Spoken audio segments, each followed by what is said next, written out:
Renungan Hari Selasa 11 Januari 2022. Yesus berkuasa dalam mengajar dan mengusir roh jahat. Bacaan pertama diambil dari kitab pertama Samuel bab 1 ayat 9 sampai 20 dan bacaan Injil dari Injil Markus bab 1 ayat 21b sampai 28. Saudara-saudariku terkasih, saat ini kita mendengar dan menyaksikan berita tentang karya-karya penyembuhan yang dilakukan oleh orang-orang yang memiliki karunia penyembuhan. Orang sangat tertarik dengan gaya pelayanan seperti ini. Orang berbondong-bondong datang untuk memohon bantuan dan mereka disembuhkan. Kisah Injil hari ini, Santo Markus menceritakan suasana yang terjadi di rumah ibadat pada hari Sabat. Yesus datang ke rumah ibadat itu. Tugas utama Yesus dalam rumah ibadat itu adalah mengajar. Ia mengajar dengan penuh kuasa sehingga orang takjub kepadanya. Gaya pengajaran Yesus sangat berbeda dengan ahli-ahli Taurat. Ia mengajar sebagai putra Allah dan kuasa Allah ada padanya. Tujuan pengajaran Yesus adalah mengajarkan kehendak Allah, memperkenalkan pribadi Allah kepada mereka, bukan pribadi mereka. Ia mengajar bagaimana Allah peduli dan mengasihi manusia, bukan membuat manusia semakin menderita dan tertekan. Ia sungguh mempergunakan kuasa Allah untuk mendekatkan manusia dengan dirinya. Ia mengajar sebagai seorang guru yang sungguh dekat dengan murid-muridnya. Komunikasi yang tercipta adalah komunikasi kasih, dialog kasih. Gaya pengajaran ini menjadi tantangan bagi orang yang mengandalkan kekuatan sendiri dan mau menjajah orang lain.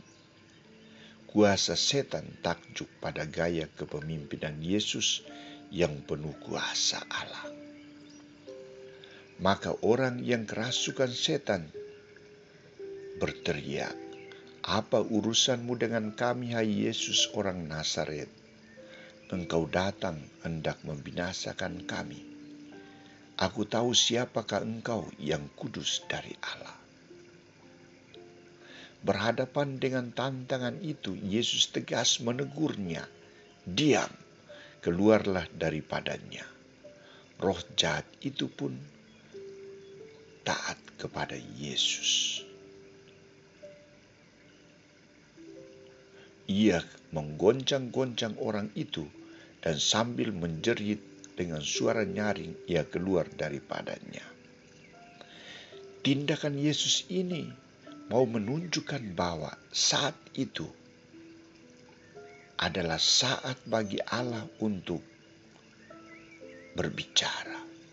Saat bagi manusia untuk mendengarkan suara Allah, bukan teriakan setan. Saat itu adalah saat bagi orang untuk memusatkan perhatiannya pada pribadi Yesus yang sedang mengajar, bukan pada teriakan setan yang hanya datang untuk membinasakan manusia.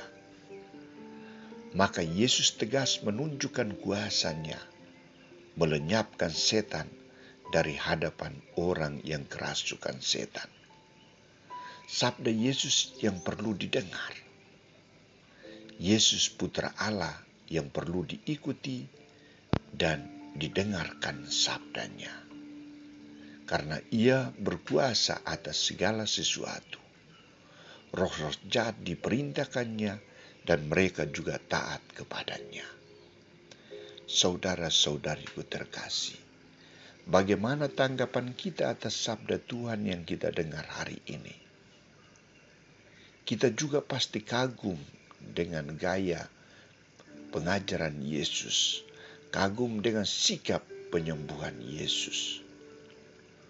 Satu tuntutan bagi kita adalah selalu membuka diri untuk mendengarkan sabda Yesus yang penuh kuasa. Kita juga perlu rendah hati untuk memohon kuasa Yesus agar mengusir segala roh jahat yang ada pada diri kita. Roh untuk membunuh orang lain dengan kata-kata kita, roh yang selalu ingin menjajah, menguasai sesama kita, dan lain sebagainya.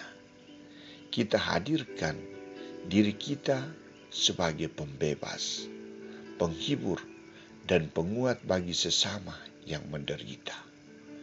Dialog yang harus tercipta dalam diri kita dengan sesama adalah dialog kasih, bahasa kasih. Mari kita coba praktekkan dalam hidup dan karya pelayanan kita.